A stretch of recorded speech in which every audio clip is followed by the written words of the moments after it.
We are going to be taking a look at the book cover challenge submissions, and they are amazing. The lineup is absolutely breathtaking. It was very difficult, as I mentioned in the post that I did, it was very difficult picking a winner. Every one of these showed effort, showed dedication, showed inspiration, research. And I loved seeing the way you guys interpreted the energy between the two characters. So the general idea of the challenge is that there is a wandering explorer who is searching for a dragon, a dragon of legend. And you guys are supposed to interpret that into a book cover. And she finds this dragon after following some instructions deep into a mountain. And you're supposed to represent the tension, the danger, the scale. All of these things are expected, and really try to capture the energy of their meeting. And the theme is a conversation with a dragon. So it's not very heroic, holding a sword. It's more cerebral, not even that cerebral. I would say it's a little bit more on the mystical / psychological interaction between two minds separated by so much. So the winner of today's challenge is Syndrome Noir, who posted this amazing book cover. And my winning, the winner, the category, like the way I categorized, even from past challenges, the way I pick winners is basically the effort put in. Because, if you keep drawing down the line, you're going to get good. But the thing that gets you there isn't you're born with the talent. It isn't who taught you. It isn't about the money you spent on your devices and your tutorials. It really just is about the discipline and the continued effort into it. And I think even particularly the story, which she'll tell you in a second, of how she completed it represents the amount of effort she put into her book cover. I also picked it because of the effort she put into not just the illustration, but the title and the way she applied the detail, the way she kept the detail going throughout the piece and really made it feel like an actual book cover. So I'd like to introduce you to Syndrome Noir. She's with me on the call right now, and she's going to be talking a little bit about her post, and she's going to be helping me critique the other submissions that were handed in for this challenge. So hello, how are you? Thank you so much for participating in the challenge. Thank you so much. I just want to say it's a huge honor, and I loved all the other entries. They were amazing, and they were like funny and intense, and they were just beautiful. So it makes me even more honored. So thank you so much. You're so welcome. You're so welcome. Go ahead. Thank you. So yeah, I want to also thank my spouse because the idea, I need to fall in love with the idea to really invest in the details. So he came up with this story about it's sort of about her reconciliation and memory sharing, or perhaps reconciliation, because I wrote the notes down. Sorry, because I just didn't want to take your forget. time. Yeah, take your time. Okay, cool. So, because they have a tense dynamic, so the distant embers are supposed to be both the flames of her ruined city, and it's also the tension between them because they have strong feelings towards this city. It's called Shishang. I hope I'm pronouncing it correctly because it's invented, but she refers to it as her home, and he ruined her city, and she wanted to meet him to share memories, to reminisce, to just speak to someone, because yes, to reminisce, exactly, because everyone from her city is now long gone, and he's the only one who remembers it. But he is also he also ruined the city. So they should be enemies. So it's like embers because they feel very strongly about it. And the crystal also, it was a bit of a bold move because it changed the shadows in the scene because it projects the city. It shows the two towers. I see. Oh, Yeah. that just hit me. I was assuming that was some kind of detail you added. Oh, wow. Yeah. Okay, go on. Yeah, so Yeah, the towers are massive, and also in front of her on the stair are little houses. And I even like it's super tiny, but I added little shadow people because it was a living city. I see them. Um, yeah, and I wanted to really put an emphasis on the similarities between them because, like, she has her wisps of hair and he has his whiskers, and her braid is in the shape of his body, and he also has an elongated body. I sort of really fell in love with the details, and the horns were a bit of on the nose, but Yeah. I don't know, it felt appropriate. And um, yeah, and they also like the scarring on him because it's a 1,000-year-old dragon, so it must be like old people tried to hunt him, hurt him. Maybe he had a fight with different dragons before. I don't know his story. I also added the star of the Empire on their bag. It's like a tiny detail, Oh, yes, yes. and yeah, and there's like in the title, in the S, a tiny dragon. It's like little details I really love to implant here and there because I really fell in love with it and it was hard to let go. And I still corrected like 6 or 7 mistakes I noticed after the last submission because I couldn't stop. And how about what you told me about the hours you spent working on it? Yeah, so I draw in Procreate. So the Procreate has a feature of a time lapse. So usually my sketches are the time lapse is like 1 or 2 minutes. So this reached 15 minutes and Oh, wow. a few seconds. So yeah, it took days, but I really enjoyed it. Yeah, it really shows that you had a lot of passion for this, and I'm really happy you found a way to tap into some kind of drive or inspiration. And that's really half the process is being able to tap into something and visualize and let that vision, let that feeling, or whatever it is that really drives you to finish an illustration come through, because finishing an illustration is really mystified, and it's pretty difficult to do because of the hours you pour in. Your inspiration will run out 100%, like 3-4 hours into it after you look at how many details you want to implement. So the thing that keeps you going is the discipline. But if you manage to really focus your mind and keep hold of that vision, you end up finishing it. And I think you definitely captured that here. I also like the way that you made his eyes focus on her. He really does seem like he's posing for her, instead of just the camera, or it doesn't feel like it's something that I noticed in the other pieces where the dragon and the character aren't quite, there isn't much of a connection, which we'll talk about in a second. So I really, really like that. I like how there's an actual, almost like a thought connection between the two of them, almost like a link. And I love what you did with the dragon. I love how you incorporated the tail into the title. This is the stuff I'm looking for with the submissions. This is the kind of stuff that makes me feel like, okay, this is a student I want to teach.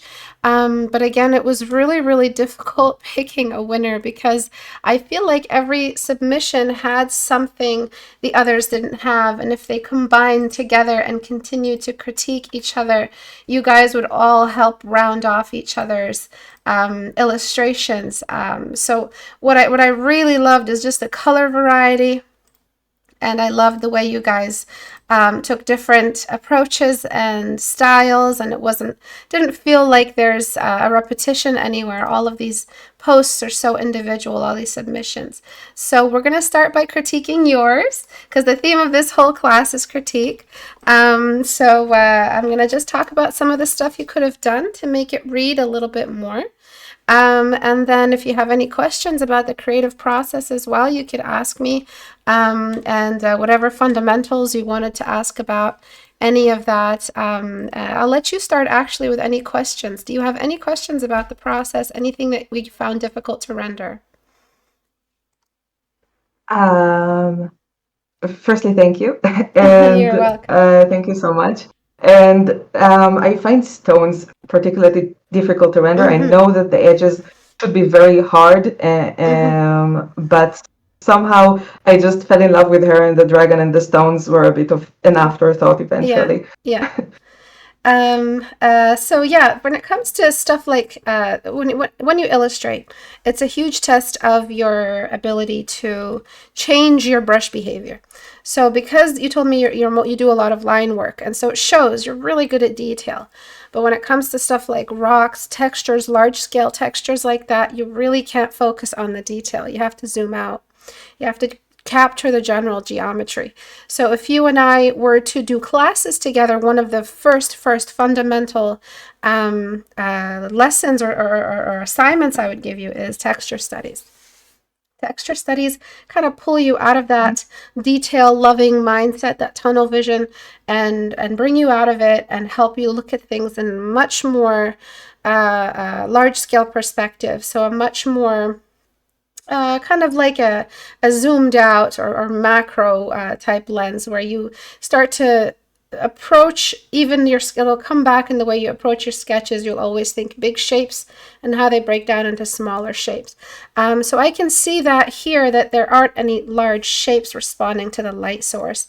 So you do have some good steps, but I would say a cube is pretty easy to render. It shows that this you're much further than this level. We do lose some of the steps, so we lose the line of sight because the steps seem to just get under rendered. I think it's because you wanted to capture the shadow on this step. So always put the structure of the geometry, like the architecture, whatever it is, first. Make sure you know where that's going to go in the way you lay it out. So I think this random missing step over here is kind of throwing off my my line of sight where I'm moving. So I'm looking at these two, I'm going back, I'm looking at the title, and I look back, but there's this really, really dead zone, empty zone here where, yes, there's something going on, but because it's shadows and they're obscure, it's hard to tell them from other detail you use to show where there's rock. So I see a lot of messy brush strokes, and this looks very similar. It looks like a repetition. So in order to like really maximize that effect, that kind of secondary storytelling in your illustration where you're showing the shadows of the past, I would say really like find a different layout. Find somewhere else for these stairs to go, maybe somewhere this way, and continue that rock face somewhere here, kind of seamed into the stairway, and that way you have another direction coming right off of his claw, and that way you can really have a nice flat face that'll receive all the light and all the shadow puppets and all the shadow work here. So I think that was, you could have just done a little bit more planning there. But sometimes you just need an art director to tell you what to do. Sometimes that's all it really is. That you could have just worked 15 more hours and you would never have found the answer. Sometimes you just need that kind of next step, or someone to make the decision for you. Because if you are detail oriented, which you are, like if I were to diagnose you right off the bat, you are a very detail oriented artist, which is really good because a lot struggle with detail. But I would say sometimes that can make you make decisions a lot slower because you're just not sure which decision to pick. You kind of get kind of like a paralysis. So just looking at some kind of reference, just taking the reference as art direction in any way that would have helped you make a much better decision on this very, very important theme you have in the image, which is the shadows of the past, or the embers of the past, shadows, etc. So I would love if this shadow, this line, this past allusion to the past is much more visible. This is a really, really cool addition to the scene. It's not just two characters. There's more going on. It's multidimensional. There's layers and layers. So it would have been really, really cool to see some kind of shadow. And then there is, this just the continuation of low, I understand if you run out of time, but very, very low render detail up here. You could, this is where the title is, so it's not really that important, but just these areas could have gone a long way. Another reason why I think textures would really benefit you is these shadows. The reason why I thought they were an actual tower instead of a shadow tower is because cast shadows are blurry. So this is very, very high detail. So if you want a shadow to look like a shadow, you have to blur. Even if it's the smallest amount of blur, it can still change the way your viewer receives that information. So I'm just going to lasso this really quickly. Filter, blur, Gaussian blur. And I'm just going to blur it a little bit. And we're going to lose some detail, unfortunately, because there's some rock inside the shadow, which I can delete away at. And then a shadow is not just on the fact that it's blurry, but it also changes its temperature like halfway through. So sometimes cast shadows get pretty light when they have some kind of surface that's receiving light around them. So if you take a look at this, we can start seeing a bit more of a uniform look to the shadow instead of having detail. So you kind of gave us like foreground. So the balcony and the edges of the, not the balcony, but like these details here, feels like we are looking at an actual tower. There's actual depth. So what I'm going to do is make the color, every detail here has the same color. So it actually reads as a uniform cast shadow. I would say that shadow effect that you have is really, really important for what you're trying to pull off in this scene. And so making it uniform and blurring it will help the reader view it as a cast shadow. And just letting more of this light emerge. So actually, let me get rid of my blue marks. Yeah, it was a real struggle to make it look like a shadow and not a tower. And I was wondering, like, I know it should perhaps also like change a bit of an angle. It depends on the rocks of that cliff. But I just couldn't figure out how to do it, where the rocks were, and I enjoyed too much rendering everything else. So I left it just as is. Yeah, and I don't blame you. It is pretty difficult kind of throwing a shadow like this and painting around it and maintaining the rock texture and maintaining the blur of the cast shadow. Oh, it's one of the hardest things to do. But that's why, you know, when we're using digital, we take advantage of our tools. Whenever I do cast shadows, I always add it in at the end, because no matter how hard I try, I will never paint it in the same effect. And the reason why adding it as an extra layer on top, let's say we want to throw a random shadow here. So I'll pick a random shape and I'll get the black of the background and drop it in just like that. No matter how hard I try, I will never be able to duplicate the actual effect of a cast shadow, which is to cast. It actually throws its shape onto anything receiving it as a secondary layer, exactly like having a layer in digital. So what I do after that is I lower the opacity and I put it on darken. These are actual effects happening in real life. And then I will blur after that. So Gaussian blur is just fine, and that'll look more like a cast shadow than trying to paint it in. So you are using digital, so take advantage of it. And the more you blur it, the more like a cast shadow it will look, of course, within reason. You can't over blur. And then after that, you can start deleting away at the center of the cast shadow to show that there is bounce light eating away at the depth of the cast shadow. And that's how you eventually get a cast shadow to look like one in digital. So whenever you're having a rough time trying to paint in a cast shadow, obviously you want to maintain some traditional work, but you know, a transfer of skill into digital from traditional, and vice versa.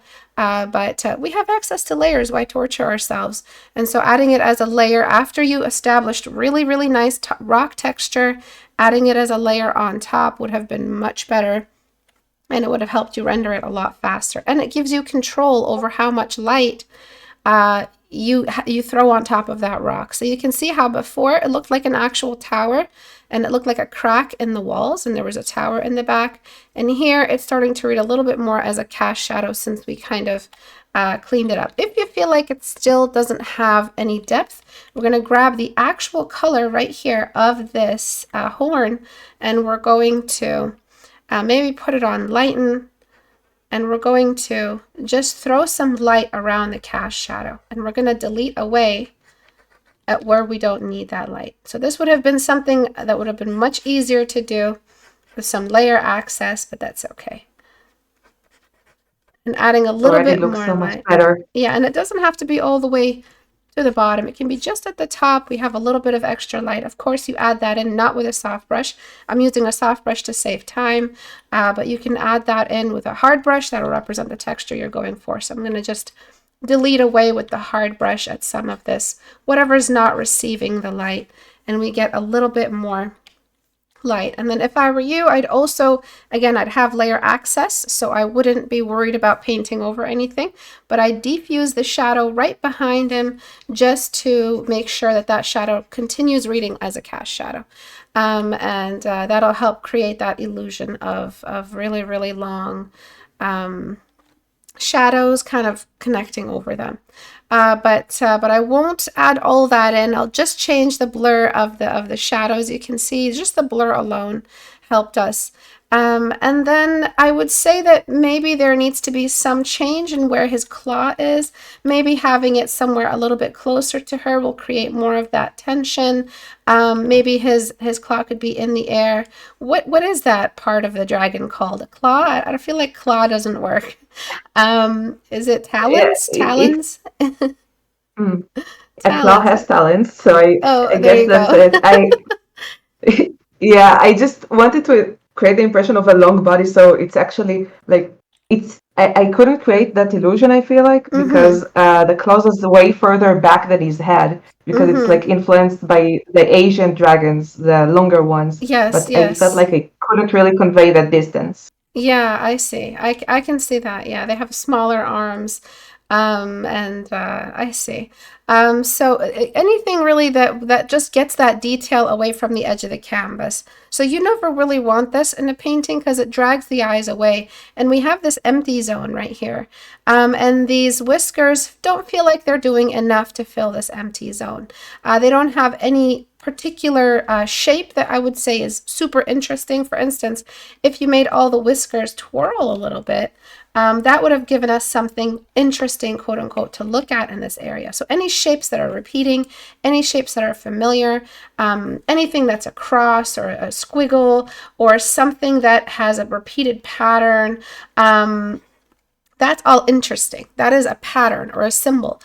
So that will drag the eyes and work as detail. So if you had done something with the whiskers that's a little bit more symbolic in some way, that would have helped fill this empty area out. But it feels like these whiskers don't really do much, and they're just taking up one of the best spots in the canvas. And this, which you added a lot of detail on, is sitting at the edge of the canvas. It should be the other way around. So this area right here is the best spot in the canvas, right here. This is the best spot. It's where anything interesting goes. So that's always good to kind of redraw this frame in your illustration to see, do I have anything important exiting this section, this whole area? And we'll critique the same thing for all the other posts. And yeah, we do. We have one of the most important details right here at the edge of the canvas. Do you see what I mean? And so Yeah, that'll definitely. yeah, that'll drag the eyes away. So do something extra with the whiskers, and do something, maybe just move, even if it's breaking the usual or traditional anatomy of a dragon, which I think is called long. By the way, a dragon is called long, right? In Chinese, if I'm not, like in Cantonese or Mandarin, long, right? Or am I wrong? Which is so funny because they're I'm long. not sure. Because the dragons are also long. So I've always thought that was really funny. Anyway, so I would say, you can keep that long nature of the dragon, but I think you can, break a little bit. You're allowed to break rules as an illustrator. You're not supposed to just feel like, oh, somebody's going to call me out on the bad anatomy of the dragon. Someone will always call you out on dragon anatomy, and in our field, it's bound to happen. So feel free to break it and throw that palm a little bit, the claw a little bit closer. And then for her, she's a very, very important character in the scene. But I feel like she's not doing much gesture-wise. I feel like she's just standing there. So a really cool change you could have done. I'm going to do some quick surgery. It's going to be crazy, but bear with me. She could have been lunging a little bit, kind of bending her knees, maybe even squatting. She just stood up and raised the light to see who was in front of her. midway through the conversation, she's allowed to look very smog meeting type feeling. So I would say maybe just making her kind of bending forward a little bit, arm raised a little bit higher, something like that would have given her some more energy while she's standing there. So I'm going to borrow some of this and I'm going to make a quick leg. Like I said, it's crazy surgery that I have to do in class sometimes. And so I'm just going to throw that leg behind. Oops, no, that's not how it works. And I'm just going to throw some light on the leg and just try to render the way you did, just with long strokes, detailed strokes, and then borrow that arm and raise it a little bit higher. Maybe even stretch it out a little bit. So she's kind of like raising this up, and as she raises it, those shadows get taller. That could have helped you make it a little bit more interesting. And these are changes that don't need you to repaint. They just need you to do a little bit of surgery, just like I did. So, you know, they're not expecting you to like have to completely start from scratch. These changes are very, very mild at the end of the day compared to the details already there. You're already finished the painting technically. So you can go in there and apply just a little bit of a gesture. This is really, really mild. A change. It's not really anything that would break the painting as it is, I feel.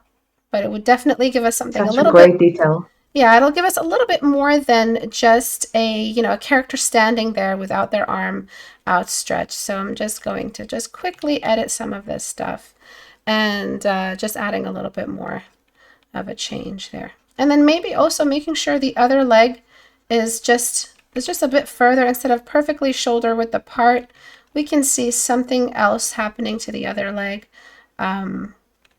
Maybe if we extended one of the steps, we can show that the other leg is eclipsing in front of it.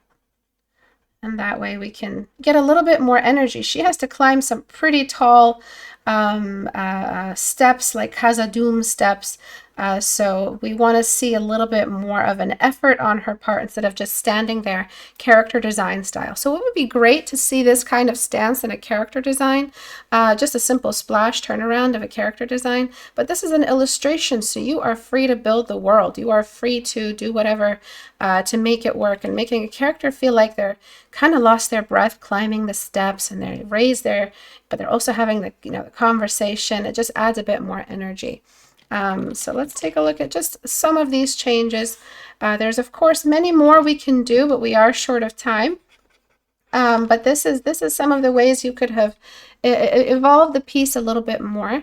And I do encourage you to rethink the rock structure. It's actually very simple. You could probably do it in under an hour. Just add the same exact texture, just realign some of these steps, create a step formation that travels this way instead, so you have a nice canvas for all the shadows that you want to represent in this scene. It is very unfortunate that I gave you guys only one shadow, but I said you guys are allowed to, one light source, but I told you guys you're allowed to be creative, so you could introduce some random camera light to show where the shadows may be extending a little bit higher. So I would say illuminate, look for some good rock texture, flat surfaces, broken from large to small, more jagged, more like sharp geometric rocks, if you can Google that particular term, and that will help you find some nice stuff that has a flat surface on which you can stretch these long shadows and complete the theme.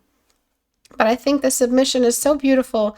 The detail is there, the value is there, the content is there. Just a little bit of a push for some of the elements and it'll look very, very professional. Is there anything you want to add? Oh, thank you so much. You're so welcome. No, the details are so spot on. The cave structure is actually heavily influenced by my reference. I had like a cave reference, and it was like, oh, perfect. It's like it has that tense feeling I want to convey, so I kind of followed that, and I should have explored more. But yeah, I completely agree. Yeah, if you want to keep that cave inspiration, you can definitely do that.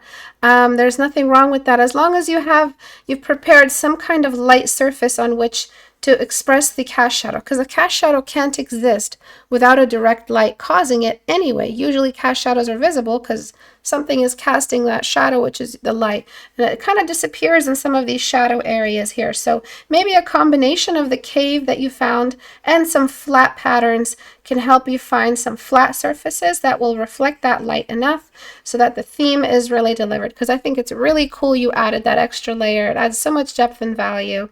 And this is the kind of stuff people kind of look for when they look at book covers. They look for those secret hidden kind of messages in the book covers. I know I always do when I read books. So that might be something to look into. All right, so let's take a look at the other pieces. We're going to try to go through them quickly since I don't want to go over an hour and a half if I can avoid it. Okay, so let's take a look at this one. I will only bring them into Photoshop if there's something we want to change. This is one of the ones that almost won. I'm going to say that practically about all of them. But you can start, Syndrome. What did you think about this one? Wow, I love the energy. Actually, it made me chuckle a bit at the start because like the dragon is so full of personality. Mm-hmm. Like I want to get to know her. I decided it's on her. Maybe it's the eyelashes. Yeah, Yeah, it's very chaotic and like it intrigues me like what kind of a teacher she'd be. mm-hmm. She seems like a very rough and unexpected teacher, and Yeah, it's like a bit of an opening to an amusing story. Um, I can so see that. yeah, Yeah.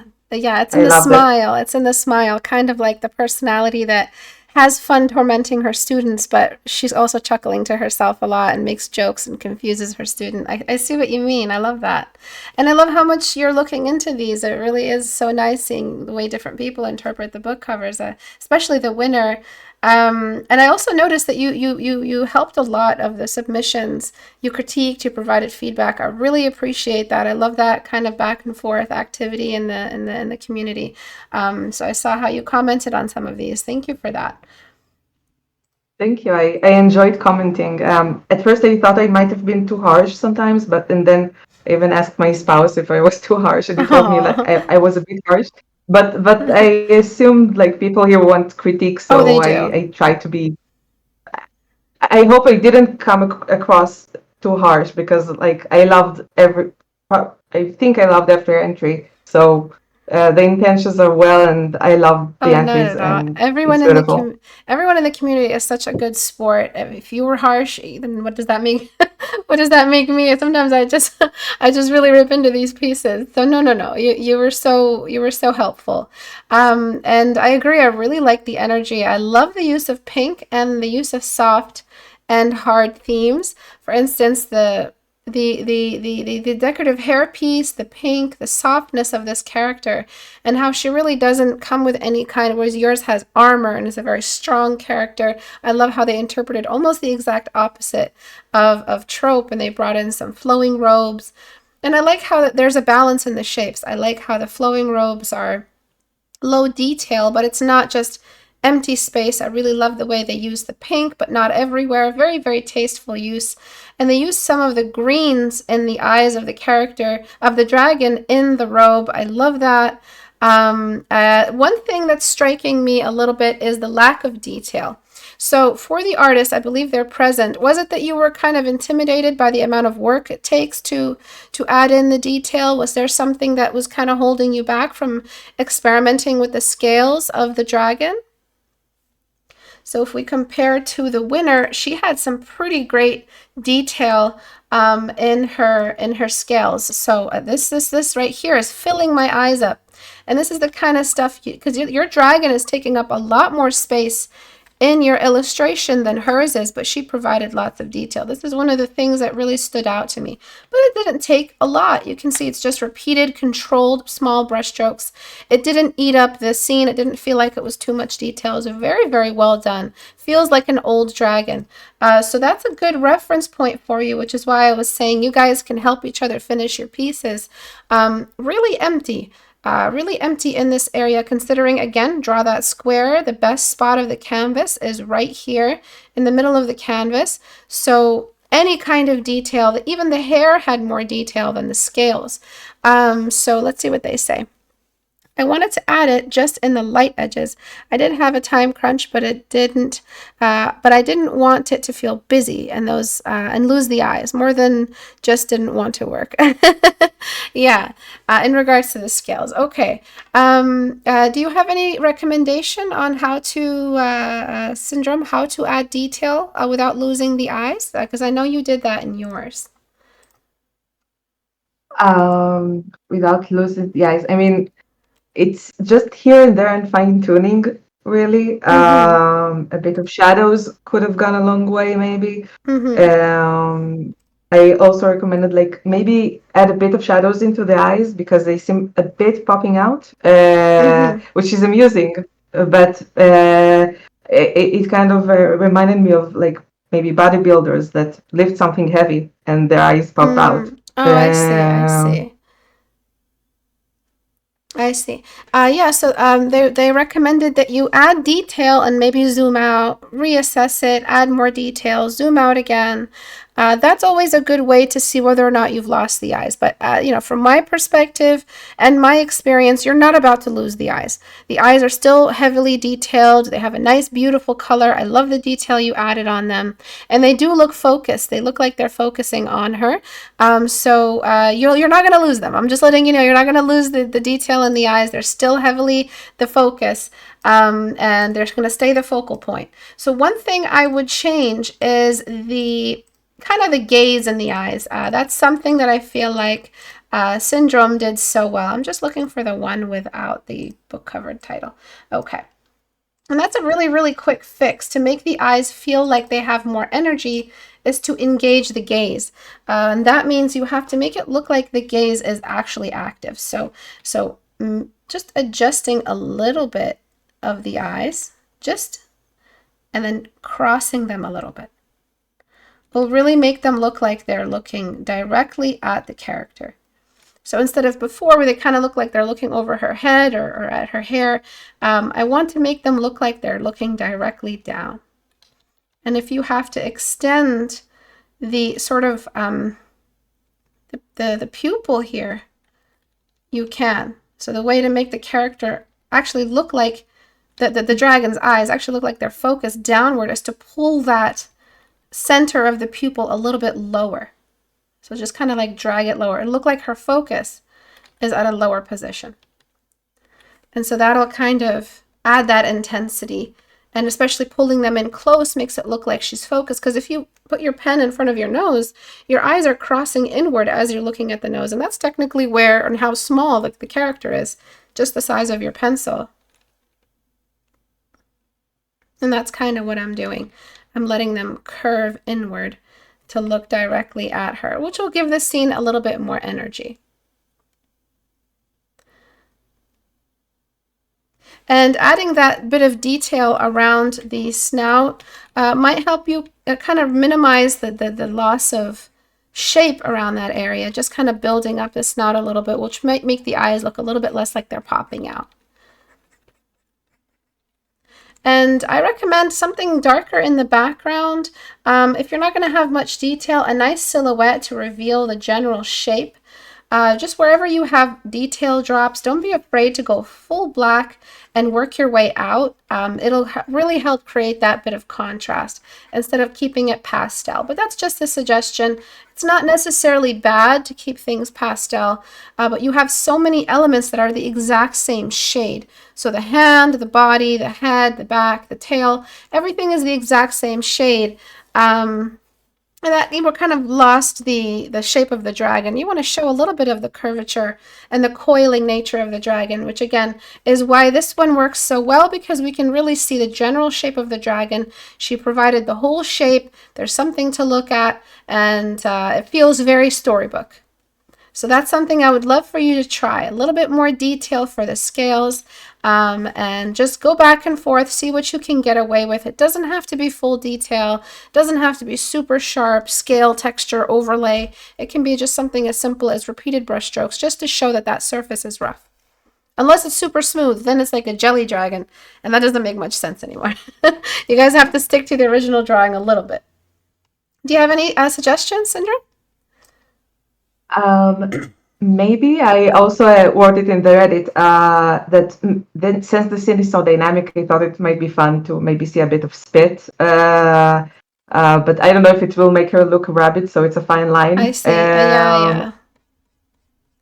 Maybe also like the green and the pink are not really complementary colors. I was wondering maybe shifting somehow the green towards being a more complementary color, but it's Hmm. also like a stylistic choice. Yes, yes. Of Yeah. course. I personally love the combination of pink and green.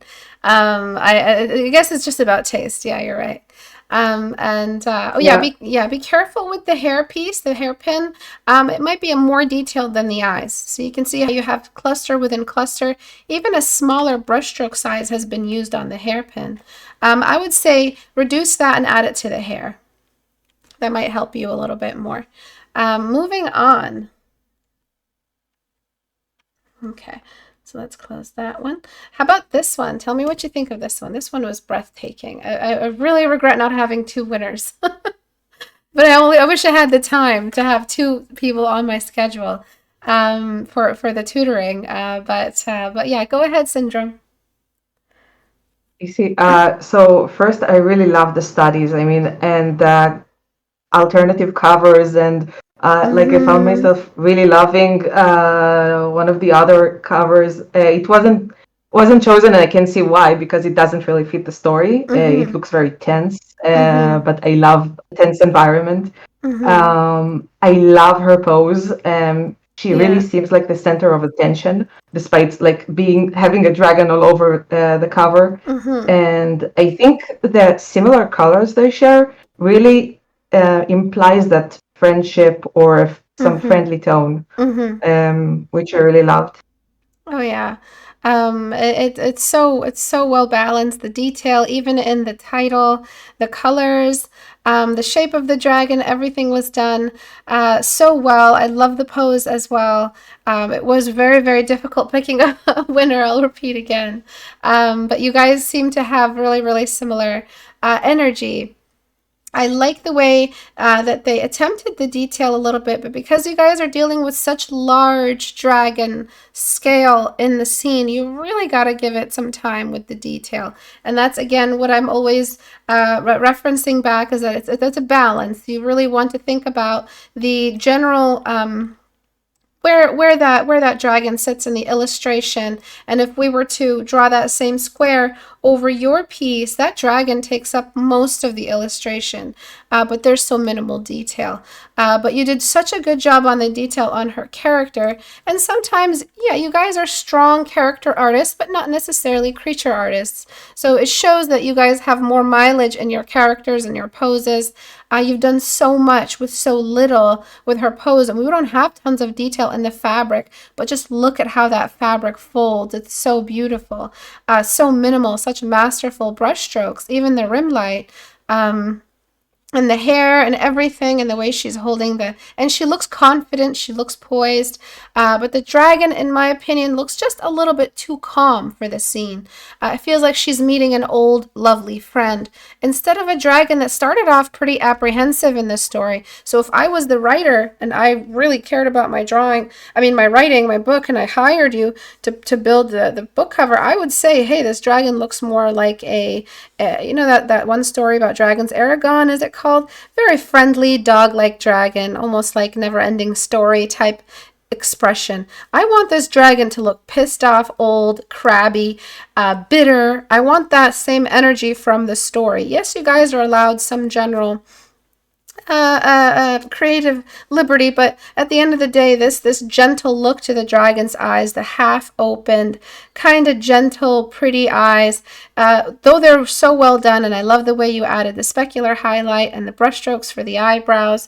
I think that it's too gentle. So the gentleness of the expression, the largeness of the dragon in comparison to the lack of detail kind of made this one drop back a little bit further. So if it was a nose-to-nose race and you guys were right beside each other, yours fell back just a little bit just because the detail wasn't there.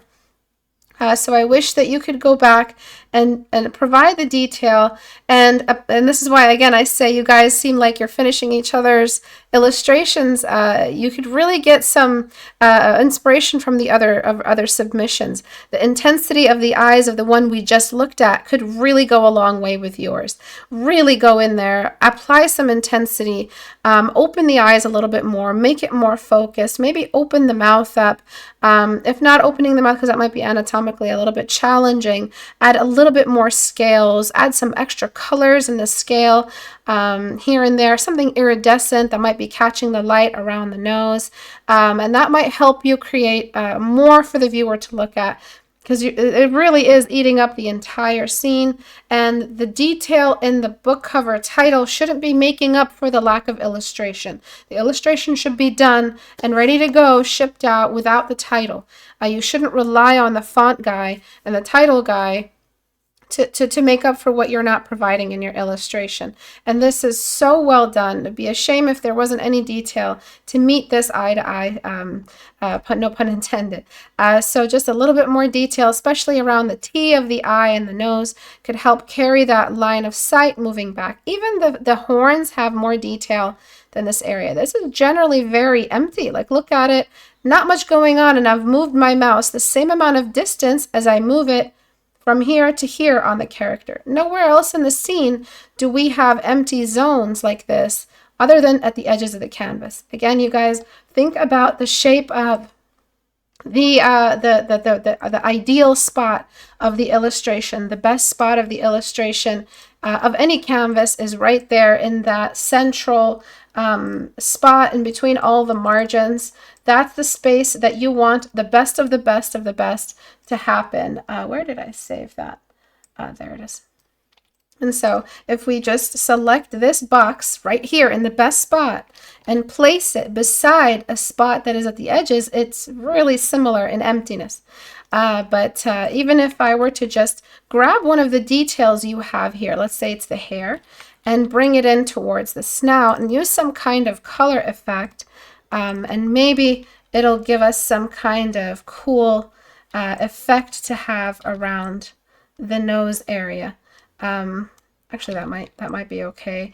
And then just duplicate it and bring it down and try a different one. Anything that gives us some kind of detail in this area. Yeah, I'm out of effects. So maybe this one, or screen, or anything really that'll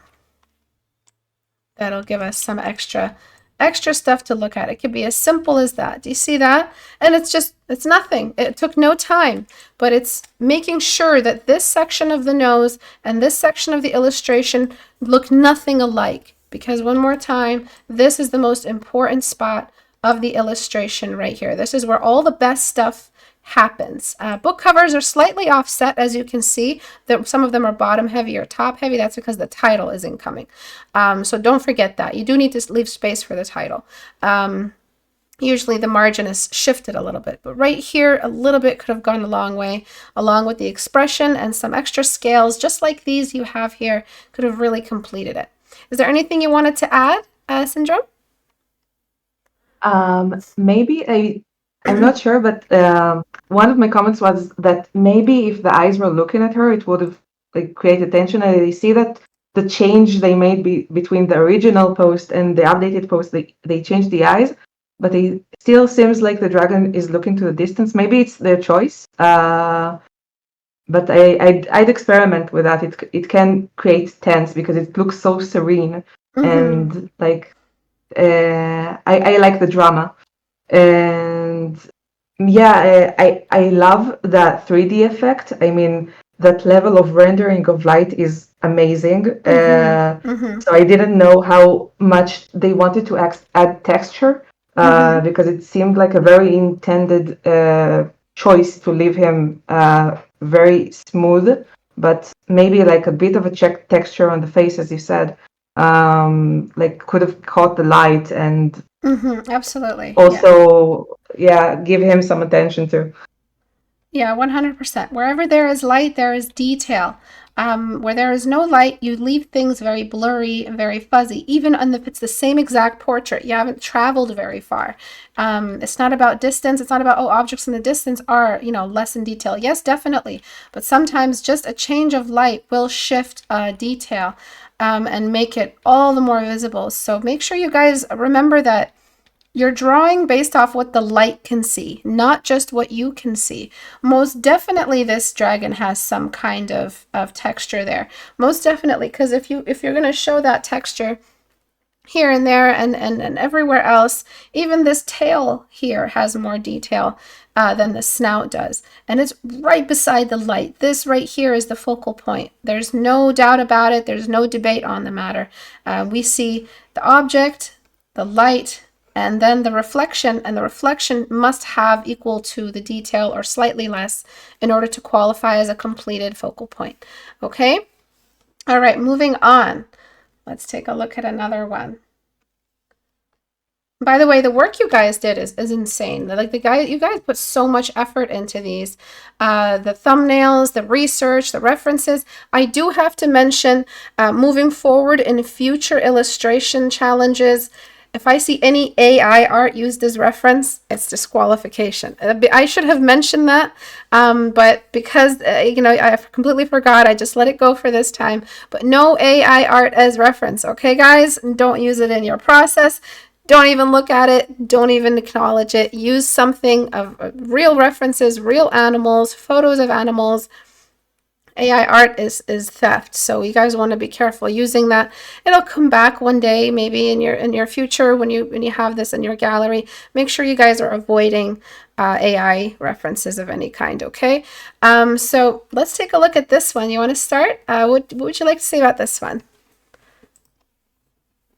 Wait, I need to go to my notes. Take your time.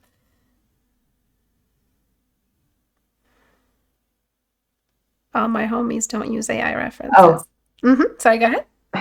Yeah. So I left a comment here on the original one, and I took the notes on the updated one because they had an updated submission, and Yes. it was stunning. Yeah. So with the original one, I like that they removed the jaw, but later on they added it, and it looks just. I said I'm in awe because it looks so ethereal and like almost divine looking. The lights they wash so beautifully the scene, and I don't know if you have it, but I really like the new submission because here my notes were that the flames looked a bit stiff and like he's guarding a library, but there's no mentioning of a library anywhere, like no books, no library itself. So yeah, and This the is the tree updated one. looked a bit like a mistake. I see. So they updated it Yeah, a little late. I was collecting them a little bit earlier. I see. So this is interesting. We can take a look at these both. Let me see if I can drag it in. Okay, cool. yeah, it's Okay, beautiful. cool. Change of sudden twist in the plot. All right, let's go. Wow. Holy crap. I did not know there was a second one posted. I'm so sorry. I did not see this one. But yeah, go on. Yeah, so I love how like creepy and enchanted it looks with the lights and the etherealness. It looks like a force of nature. Yes. I think it works together so well. Like I only like maybe there's a place to experiment like with the crystal. What if it's also a bit brighter so it like projects a bit of highlights on her because she's a bit too less dominant for me in the scene. I want to see her shine as well as a contrast, but it really is stunning. It really is. I unfortunately didn't catch it while I was collecting them and sending out lots and lots of updates this morning. But yes, really well done. It definitely feels like a league splash if that's what you were going for. 100% beautiful detail. And for those who feel like, well, I didn't win, but I put a lot of effort, you still have a portfolio piece. This challenge pushed you towards making one, which is so important to have them. If ever you wanted to rely on your portfolio to get commissions, to get jobs, to feel like you're putting your effort in building something that represents your art and your skill, you guys, this is where you can get them in challenges like these. This is a beautiful piece. I love the slight blur in the foreground, and I love the gesture in the hand. I love everything about this, especially the blue. But I do really love the way you had yellow and more earthy tones in this one. So this one felt more like he is a spell or an elemental or even a god, very Aurelian Soul of, I don't know if he's still called that character. Is he still called Aurelian Soul in League of Legends? Really godlike. And I like the interpretation, I really do. But this dragon is a kind of a mix of a godlike in personality and very rock. It's like if it was an element of anything, it would be the element of mountainous rock. So it would be like an earth dragon. So this is more like an ethereal dragon or a quintessence type dragon to represent some mystical, supernatural, star-like, supernova element. So you kind of fell off in that direction, but that's okay if you have an amazing portfolio piece. And the original prompt really doesn't matter after a while, just because it made you paint this, and that's wonderful. So one thing that I feel like is just a little bit too much is maybe the light coming in from the top. So you've got glowing eyes, a crystal that I made glowing a little bit, but without the glowing crystal, we're really light heavy at the top. And it feels like there's, again, adding that divinity, that godlike nature to the character. So sometimes in this channel, we do a challenge for the harvest goddess. I'm sure you guys remember that. And one of them we did the celestial beings or elementals. Another one, I think we did a celestial god. This submission would have been perfect. In fact, this submission would have won that challenge because of the way you captured that otherworldly, godlike superpower, not quite in our physical realm. But the description of the original illustration, the blurb, was very, very earth-like, very much in our domain, very much in the material world, which I feel like the original captured very well. So you have this horn structure. The detail is so beautiful. I really love the way you pulled this off. I would have loved to see some of those colors kept in, but I'm like you. I love blues of any kind in an illustration. You guys know that already. So I'm impartial for both. I really love them both. This dragon doesn't speak Spanish though.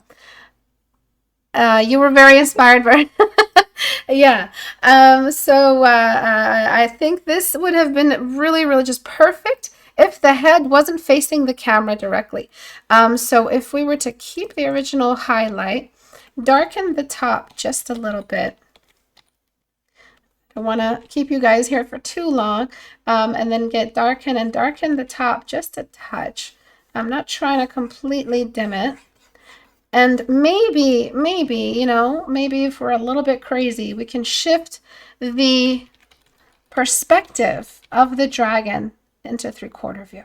Just slightly. Even just, it's so slight, it's so easy to do. Just so that he looks a little less head on. Because it feels very orthographic. It feels very direct, almost uncanny. Again, not quite looking at the character. So you guys are all dealing with that. Every last one of these submissions, the dragon doesn't quite feel like they're looking directly. Very few of you actually created that feeling, that tension of the gaze between the two of them. So I added some of that perspective change, and I want to make the dragon's nose feel a little bit less human and a little bit more lizard-like. So I'm raising the nostrils up and lowering the septum, and I'm letting the eyes drag down and follow. You may feel like you're losing some of that small eye creepiness that can happen when you reduce the size of the eyes, which is a great effect for dragons. I feel like the dragons that in some of the Game of Thrones scenes, even dragons from Reign of Fire all have that creepy small eyes, big jaw look. Even in How to Train Your Dragon, they tap into that creepiness of the very small eyes, big head. So definitely I like the small eyes, but just tilt the head slightly, which may increase the size of the eyes, just so we can get a more direct gaze. So he's like, he's kind of like leaning his head, tilting his head, moving and snake-like, eel-like toward her. Where here, he's just facing the camera. So he's like looking directly at us. Do you see that? Okay, so those are the small things that take an artist from being intermediate, almost advanced, excruciatingly almost advanced, stuck in that border for years and years, and not knowing how to push their art to be extremely good. These are the little things that make all the difference. Okay, so before looking directly at the camera, kind of silly almost. See, there's a little touch of silliness in it when looking directly at the camera, kind of derpy. Do you know what I mean? And then tilting the head down to look directly at her. It's a conversation with a dragon. It's very intimate. And so just getting rid of the light at the top, changing the direction of the dragon's gaze, adding a little bit of a 3/4 view just for that dynamic change. You saw how minimally I changed the perspective, barely changed it, and some brightness on the crystal just to keep close to the story, and you have a much more completed, focused image at the end. Okay? Do you have any comment on the changes? Are there any changes you want to add? Yeah, I can really see the changes. Like it creates a different conversation entirely. Maybe I'd add some more highlights to her, but because maybe the light of the dragon doesn't reach her, but the light of the crystal does. Oh, yes, some rim light. Yeah, definitely. Let me add that. Yeah. Go on. And I love the backpack. Maybe a rim light on the bag too as well, because like she traveled, so I love that the backpack too. Yeah, so I'm just adding that. And just a little bit more on the shoulder since it might be stretched out fabric, so it catches a bit more light since it's flatter. A little bit more on the hand. And just a touch of ambient light. So I wouldn't use the crystal light. I'd use some kind of blue from anything bouncing around to give that backpack a little bit more of a bounce light somewhere. Just somewhere along the edges and the back of her arm. So whenever you don't know how to illuminate parts that are hidden, the light that you use to illuminate parts that are hidden is the same light that they're facing. So if they're facing an environment that's mostly bounce light and it's bounced off a colored surface, that's going to be the light you use to reveal the shadow side.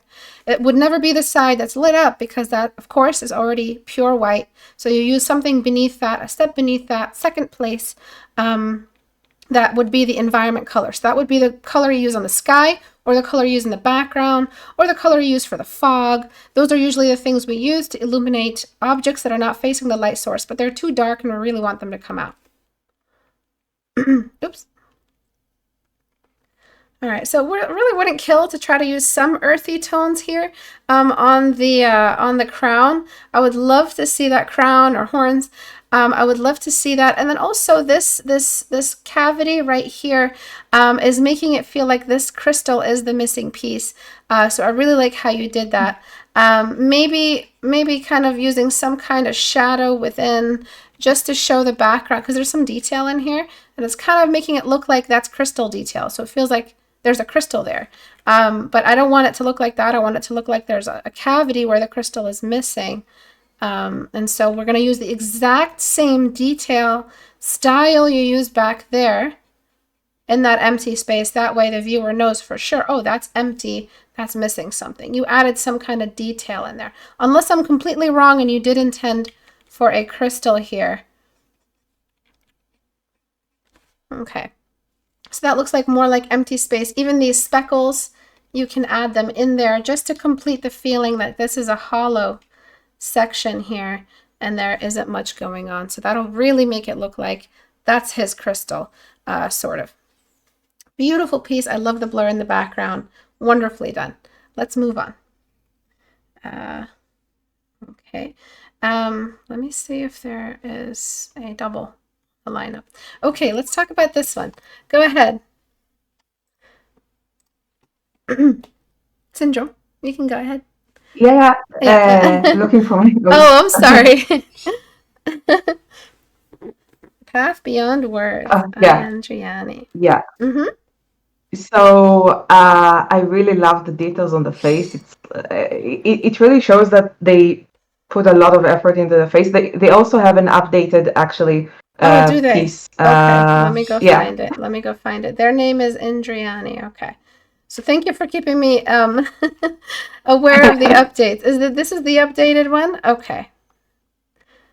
All right. Yeah, Yeah. initially I said that the rock formation on the left was a bit distracting because I didn't perceive it as a rock formation. It didn't read well for me. So I Mm. really love how it's like the real major focus of the painting now because it's so detailed. So it Mm-hmm. begs to be focused. Mm-hmm. And I like that that traditional hairstyle kind of resembles a dragon.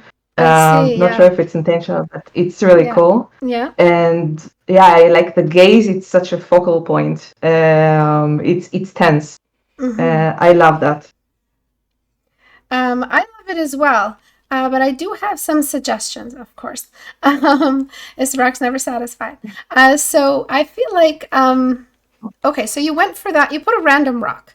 Is this the chosen rock? Is this the crystal, by the way?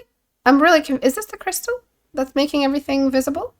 Oh, Do you know? Do you happen yeah, to know? they said I think the crystal is on the bottom. This one right here. I also had some suggestions. I'll wait. But Okay. yeah, they said it's on the bottom somewhere on the Okay. floor. Let's get rid of the crystal. Let's completely rework this. So the detail you put in is wonderful. Sorry, it was a close rock. Okay. So you have a really beautifully centered piece. There's a lot of illustrations out there that are perfectly symmetrical, completely one-to-one flip, but they're amazing. And the thing that carries them where they lack in composition, because technically speaking, it's a very standard composition to have a perfectly symmetrical image. Usually they use those to represent divine characters, characters of importance, characters of nobility, kings. Whenever they illustrate kings, they try to add a little bit of symmetry to the scene just to show how, perfectly symmetrical and beautiful they are, and how their dominion is perfectly balanced, the concept of balance. So if we were to put on a scale of who's more important, the random rock or the character, who would be more important? It was obviously the character. The random rock, he's trying so hard to be part of the story, but he's really not that important. So let's get rid of him. And let's put the character perfectly center. All right? And let's get rid of the character from the background. So I feel so sorry for that rock, but another day, maybe another day he can be the focal point, but not today.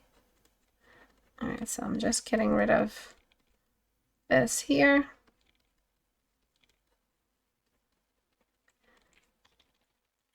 And I'm just, the rock has left the chat. Kyle, you're so funny. And so I'm just cleaning up a little bit and making the piece symmetrical again. Let's work off your strengths. So your strength in this scene is one, how well you rendered, and the detail, and of course, just the way you represented that, what you tapped into symmetry wise, but you threw it off because someone told you maybe, or maybe you thought, my piece is too symmetrical, might be boring, let me try to make it more dynamic. It's too late. It's too late to be dynamic. This is a perfectly symmetrical character standing there. And this is a perfectly symmetrical dragon staring forward. You have to tap into your strength or else you will lose the general idea. So what I'm going to do is exactly the same thing. I'm going to try to make the dragon's eyes more focused. They're going to eat up the scene. Okay? And they're really going to stand out. And then I'm going to cross them inward. But I'm trying to not ruin it because liquefy isn't behaving. And I want to make it look like it's a very powerful gaze looking forward. So before, after. You guys really love your head-on drawings, and that's because that's how you started. That's how you trained. You drew head-on drawings. Ever since you were a child, you drew a perfectly symmetrical face, things looking forward. The perspective wasn't important for you to notice, so you never noticed it right away until you started studying. But this is what I mean. Tilting the head down, just that alone adds so much perspective. Right, before, after. And then we have this inward gaze happening with the dragon. I'm actually going to do a little bit more work the snout area shouldn't really feel like it's actually the same size as everything else. I want it to look like it's just a little bit, not quite cat-like, but just tapping into the cat beauty just a little bit. Okay. Then we're going to think about the placement of the dragon. So what's the dragon doing? The dragon is emerging from the shadows, but as usual, as you can see, it's okay to repeat the themes we've seen in movies. Usually we see the eyes first when a character emerges from the shadows. So this may make you kind of have a little heart attack, seeing so much of your detail get deleted away into the background, but you really did over provide detail. And so I'm going to delete away only at the eyes, and only at some of the snout area. Maybe it's catching some light. All right, so now we really have this really strong impact, and I'm going to let some light, but not quite as bright as the eyes, hang out around that T of the snout. Okay, so this character is emerging from the light, but there's also some kind of light coming out of this character's middle ground, and so we can add that in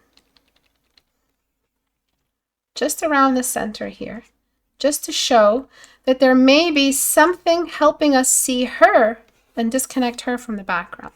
So you can layer like this. You can make a character bright and then have a shadow for another character. You can break rules a little bit, but within reason, just so it looks like she's holding the crystal, or the crystal's maybe hanging off her pendant, or however you want to interpret it.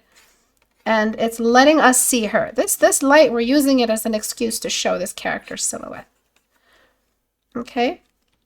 And this background, I want to keep messing with it until something feels like it's really worth it. This character feels like they're in danger. Oopsie. Let me merge that down first. So yeah, this character feels like they're in danger. They're about to get, you know, one bite swallowed. That's what the tension that you're trying to represent. They're about to get eaten. And maybe, even maybe because of the scale, we're going to let the dragon's face feel like there's not enough camera room. There's not enough space in the illustration to fit him in. And so again, more tension shows how close the dragon is to her. And then we're tapping into the strength of that symmetry. We're letting her feel a little bit smaller, but also capturing the scale at the same time. Yes, she feels a little bit more weak, but you're trying to show the scale of what's being written. A large speaking lizard. Like, it's pretty intense. It's all magical, all large scale, epic level of tension and storytelling. So you want to show that a little bit. As much as I don't like the Hobbit series, I think they did so well with the smog scenes.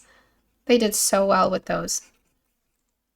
And I'm just going to just darken her character a little bit more, and maybe sneak in some minor rim light here and there, just to show that that crystal is a lot stronger than we are able to represent in this scene, but the rim light will reveal it. So sometimes you don't have to go pure white for a light source, but you can show the impact that that light has everywhere else. Then the human eye will feel like, oh yeah, I'm looking at a really bright light, even though you did not use pure white in some scenes.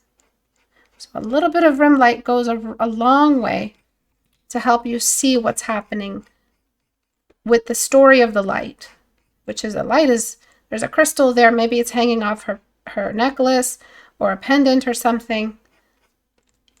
And it's letting us see this dragon. So I'm just going to do a little bit more work on the dragon. And then while I do that, is there anything else you'd like to add, Syndrome? Wow, that's a huge change. I was like about to comment on the claw, but yeah, it doesn't feel very needed. Maybe a splash of like the light that is reflected from the crystal on his eyes can really yes, like add him to the piece. 100%. Yeah. So just right here along the middle line might make that. Yeah. Maybe Exactly. I added And too much. I thought maybe try and shift, just to play with it, shift the colors towards purple in her clothes, because it's a complementary color, but it's just like minor, just to play with it, because the color is so close to being complementary. Very true. Very true. Oh, very Yeah. cool. Yeah, great suggestion. Oh, yeah. And then I'm going to use some of the yellow. I'm going to put it on color or some, maybe like, maybe actually I'll use color. And I'll use some of that blue. It's just a random color I picked. You can change the color of the light source to be anything you want, really. You can make it warm. Yeah, I just made it bluish just because that feels a little bit more like it's a different color from what we're seeing. And I'm just going to get rid of that excessive almost yellow you have on some of the dragon, just to neutralize some of the yellow there so that the yellow of the eyes really pops. Okay, so we can take a look at the before and after. Oh, I haven't been doing before and afters. I just remembered it. So before, after. So before, the eyes not quite focused. Again, they're looking at me. Don't look at me. Look at the characters. I don't matter. I'm listening. I'm eavesdropping on their conversation. I'm the viewer. I'm the one watching and reading what's happening. I want the conversation to look like it's between the two of them. And so this is how you use symmetry. If you're going to go for symmetry, go all in. Don't make us combat, the main important character with a random rock. As much as effort you put into this, I feel so bad for him. But we had to get rid of him because he's not that important. This character and this character are important. This is that tension between them. You want to capture that tension in your images, okay? All right, let's go on to the next one. Is there a new one for this? Do you know? And not as I far hope as I not. know. I hope not. And then It's also traditional, so it's hard to edit. yeah, exactly. So let's talk about this one really quickly. I love the almost like ancient kind of not ancient, but like historical art, like storybook art. I love the way you took this on. I'm not sure how I feel about the face of the dragon being human. It is interesting. It feels more like she's talking to a demon. So I'm not sure if you thought dragons have lips, maybe you thought that there needs to be something there, but you can completely get rid of the lips and it'll look a little bit less uncanny. I love the way it looks like an actual like book cover of some of the literature I studied in university. I love the way we're seeing like it's a depiction of an actual historical myth or some kind of legend for a particular group of people. It feels like art that you see in some traditional native art of some kind in a museum. I love the way you captured the repetition of the swirl in most of these. It feels very, very legit. It's the only thing that's standing out is that it feels like a demon. This is the girl that met the demon in the mythology, the young native girl that met the demon, and she made a trade with the demon. That's what's popping out. It doesn't feel like a girl is talking to an ancient mythological creature that protects her people. Do you know what I mean? It's not not that that was the story that we had, but like if I were to compare it to things I've heard, African tales, Native American stories, always the animals are very divine. And so whenever you see images like that, you see how they're worshipped and stuff like that. So here it feels like you're telling the opposite story. It's like a native story or an ancient story about a demon. Especially the red, the eyes, very, very human. So maybe that's how you interpreted it, but I would love to see how you might have interpreted the dragon anatomy in your style. That could have been very, very cool. You could have looked at ancient Chinese scrolls or I'm not sure what tapestries, something like that, where the way they rendered dragons back then.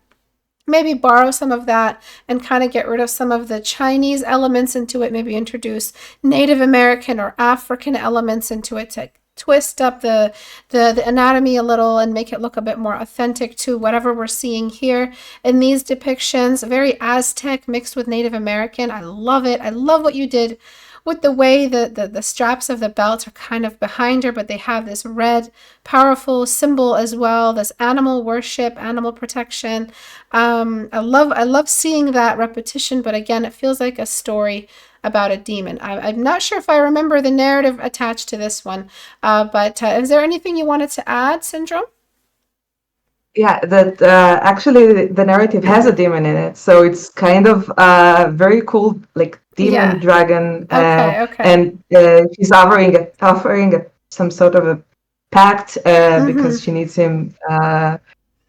Yeah, and so Okay. it was very cool. And I also mentioned in the comments, like I love the style. I love how it looks very Eastern and unique and beautiful. I thought that's the smoke kind of reminds me of whiskers, Yeah. which I find as a clever touch. And it kind of reminds me. I'm not sure if you know him from Powerpuff Girls. Mm-hmm. Oh yeah. Uh, Very, very cool. it has a great resemblance. So it's whimsical, it's eerie, it's like theatrical because the character is so unexpected. So it's very Uh-huh. demon-like.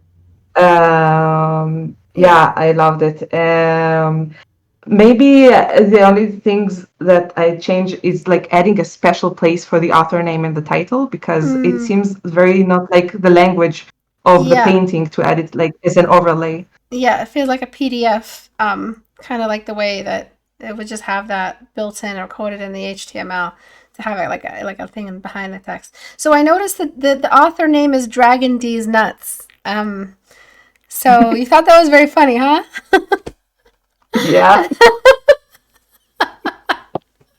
You guys are unbelievable sometimes. Okay, let's look at this one. Let me know what you think about this one. I have some thoughts of it, but I want to hear what you have to say first. So I really love, I could never pull it off, the shadows with all their different colors, like the purples and the Mm, greens. mm-hmm, It looks very impressionist and I love it. It creates richness. mm-hmm, And I really love that. And I love the little folds in the fabric. Like it mm-hmm, really looks silky. mm-hmm, And her silhouette is a bit exaggerated, but I kind of love it. mm-hmm.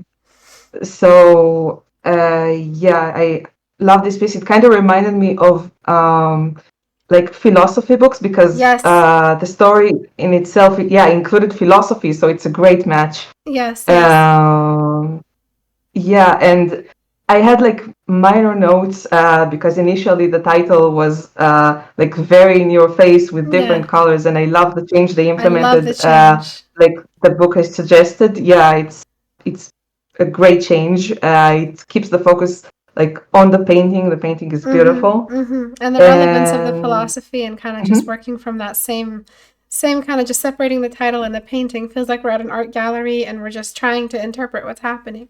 I love that. Same exact thing you do in the exactly. philosophy. Yeah. Sorry, go ahead. Yeah, I completely agree. I had like minor notes like because of the composition. The dragon that looks a bit more like a griffin, it reads Mm-hmm. like a bit more like a griffin to me because of the bared feet, and it seems like a bared wing because it has the impression of feathers. I'm not sure Mm-hmm. if they meant it, Yeah. and it's cool. Yeah. It's a choice. It's Yeah. just not very dragon-like. Yeah. I would say, that's okay. We can keep it like that since the viewer is allowed to see whatever they want to see, especially about the philosophical overtones. For me, if I ever had an idea of what to call it, sometimes artistically we can call anything that's in the sky that has some kind of energy a dragon. The world of art has made it so interpretable what actually qualifies as a dragon. There's the classical, medieval, there's the New Age dragons. Aurelian Sol is the dragon, but he looks like an otter. So no wings, no real, anything. So I would say that that's okay. One thing that I would like to change is you're right, the wing. It looks very feathery. It feels more like a bird is perching there. So we can call it a dragon. We can see that as a dragon, but I think you throw us off a little bit with the feathers. So maybe not so much the feathers, just the position of the wing. It feels like I'm not quite sure where the dragon is facing, if it's like a part of the tail. So if it without the feathers, we really wouldn't know that this is a wing because it's not here on this side. And when something is perched, usually the wings are tucked away, even if it's a dragon. Again, it's up to you how you want to interpret it. But I think Syndrome is right about the feathers. It's kind of giving us an idea that we're really relying on the feathers to see this as a wing. The tail, you could have added a little bit more detail. One thing that I love is how you made her feel like a priestess, and she again is having a conversation with a demon-like creature. Maybe a feminist commentary on like the inner female. the genderless kind of inner force within women that's very, very unable to fit in the world, very angry, very aggressive, kind of like a healthy amount of acknowledgement of like the inner force of female. So that's really popping out for me. And definitely feels like a feminism philosophy book to me anyway. I absolutely love it. I love how you didn't focus on the identities. You kind of cut the head off at the top. Really, really love that, focusing more on the persona and the silhouette and the placement or the role they both have in reflection to each other. And I like how they're standing as if it's a mirror reflection of each other. Like she's standing in front of a mirror. This is what she's seeing. She's seeing her inner self. So I just, everything about this, it feels like we just need to go write a philosophy book just for this title book, just for this book cover, because it feels like it's needing a text. It can't just be a book cover without a book. Really love how it feels. It definitely feels like something I'd have studied in university. Let's take a look at this one together. What do you think of this one? Feels very game-like art, for games and a splash art. Yeah, actually, it looks so wholesome. It kind of like reminds me of Disney in a good way, in a great way. It's like there's a story, like a wholesome story behind this dragon, and I love like the texture, and it reminds me like also the hero. It really has the Mulan vibes, like with the Yes. green and with the hair tied up. Mulan is like probably my favorite Disney movie. I love it. So Yeah. I can't be objective. I love this piece. The layers are beautiful. I love the separation of colors between the I layers. love the I love colors. the color Yeah. balance. Yeah. Yeah. Exactly. Yeah. Yeah, I had like a few suggestions, but yeah, I really love the colors and the layers. It's beautiful and wholesome. Yeah. It reminds me of DreamWorks. It reminds me of like the same energy, the same general kind of a dragon that's capable of being malicious, but like it's not malicious like by intent. It's nature. It's just a greater beast, a greater being. So I feel a personality coming off of it, but I also feel an animal innocence coming off of it, just like we see in the How to Train Your Dragon dragons. They have like this animal like innocence behind all of the outward malice and the scariness of their eyes and their gaze. I love how you captured that. I love the simplicity of the dragon. You didn't try to kind of go too hard, but you captured some of that, that majesty and the scale of the dragon, kind of like a divine creature, and only one can exist at a time. Really, really love it. One thing that throws me off is the sharpness of this section. Is this some kind of saliva coming out or some kind of mucus coming out of the dragon? Or is it supposed to be part of the background? Because if it is, this is blurred, this is not blurred, this is not blurred. The further you get, the more blurred you get. So you can't just stop blurring one of the layers of the depth of the background and blur the rest. You have to make sure all are blurring at intervals. So if this is 10% blurred, this is going to be 20% and then 40% and then like maybe jump up to 60% for the background. Very, very farthest level of the depth. It's really throwing me off because it has the exact same sharpness as the horns or whatever you want to call these things. It feels like it's hanging off of his mouth. Which if it is, I'd understand then. But then we have this, which is the same sharpness as something in the foreground. So the rules of depth dictate that the further back you go, the more you blur. The less detail you see simply because of the weakness of the human eye. And if we're the ones perceiving and making rules about what's perceivable and what can be seen, then our weakness in our eyesight is what determines what's visible. If an eagle were to draw something, he would probably draw everything sharp because he can see everything. He doesn't have any distance blur. Maybe he would draw some areas blurred in the periphery. You see what I mean? We're drawing everything based off the way we interact with our environment. Objects further in the environment get more blurry. Those are just like the standard fundamentals, we'd say the standard rules of objects in depth. That I feel like is really throwing off your illustration.